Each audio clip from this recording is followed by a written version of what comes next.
I am a Filipino, inheritor of a glorious past, hostage to the uncertain future.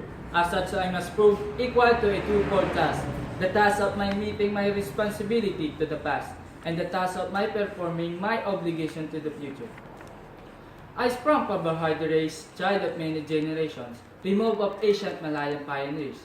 Across the centuries, the memory comes rushing back to me, of brown-skinned men putting out in sea in ships that were as frail as their hearts were stout.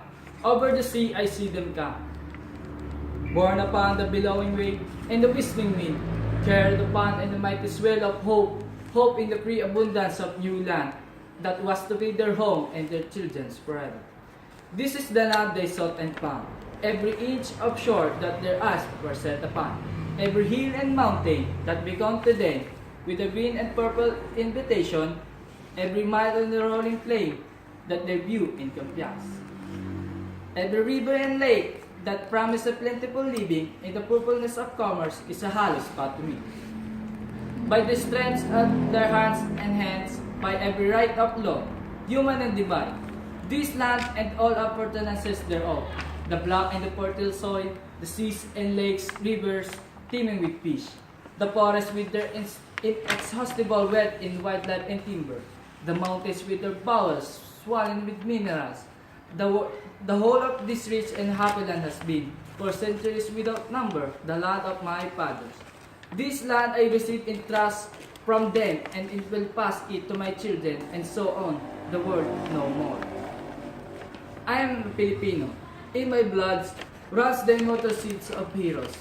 Seed the flower down into centuries in deeds, courage, and defiance.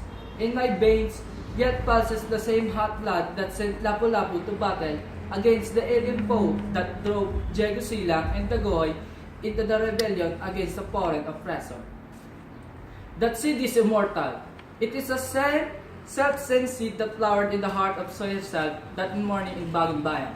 With the volley of shots, put an end to all that was mortal of him and made his spirit deathless forever. The same that flowered in the hearts of Bonifacio at Balintawak, of Gregorio del Pilar at Tirot Pass, of Antonio Luna at Kalumpit, that bloomed in the flowers of frustration of the sad heart Emilio Aganeldo at Panana, and yet burst forth royally again in the proud heart of Manuel L. Quezon, which stood at last on the threshold of ancient Malacanang Palace, in the symbolic cup of possession and the racial vindication. That seed I bear within me is an immortal seed. It is the mark of my manhood. The symbol of dignity is a human being. Like the seeds that were once buried on the top of Tutankhamen many thousand years ago. It grow and flower and bear fruit again.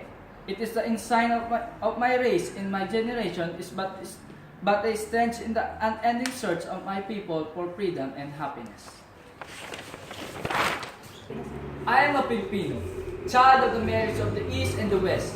The East, with its languor and mysticism, its passivity and endurance, was my mother, and my sword was the West that were thundering across the seas with the cross and sword and the machine I am. I am the East and eager participant in its struggles for liberation, for the imperialist yoke. But I also know that the East must awake from its century sleep, shape of the lethargy that has bound its lips, and start moving where destiny awaits. For I too, I am the West, and the vigorous peoples of the West have destroyed the forever and the peace and quiet that once were ours. I can no longer live being apart from those who were those troubles to the roar of bomb and cannon shot. For no man and no notation is an island, but a part of me there's no longer any East and West, only individuals and nation, and making those momentous choices that hinges upon which history resolves. At the vanguard of process is this part of the world, and stand a forlorn figures in the eyes of some, but of some, but no one defeated and lost. For though the thick interlacing branches of habit and custom above me, I had seen the light of the sun, and I know that is the good I have seen, light of justice and equality and freedom, and my heart has been lifted up a vision of democracy, and I shall not rest until my land and my people shall have been blessed by this, beyond the power of any man or nation to subvert or destroy. I am a Filipino, and this is my inheritance. What pledge shall I give that I may prove worthy of my inheritance? I shall give the pledge that was gone hinging down the corridors of the centuries, and it shall be compounded of joyous cries of my Malayan forebear. When they first saw the contours of this land loom before the eyes of the battle, cries that have resounded in every field of combat from Mactan to Portera Pass.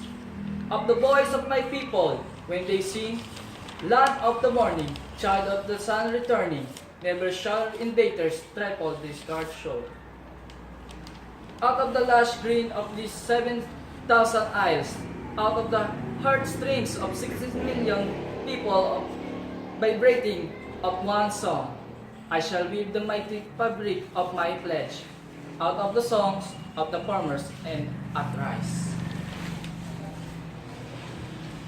When they go to the labor in the fields, out of the sweat of the hand of bitter pioneers in the mal-eaten coronado, out of the silent endurance of stevedores of the fires and the ominous struggling and peasants papanga, out of the first cries of babies newly born in the lullabies, the mother sings of the crushing of gears and the wine for turbines in the factories, out of the crunch of blast of turning the earth up the limitless patience of teachers, the classroom in doctors in the clinics, out of the traps of soldiers, martyrs, I shall make the pattern of my pledge. I am a Filipino, born of freedom, and I shall not rest until freedom shall have been added unto inheritance for myself and my children's children forever. I am a Filipino, Carlos P. Romero.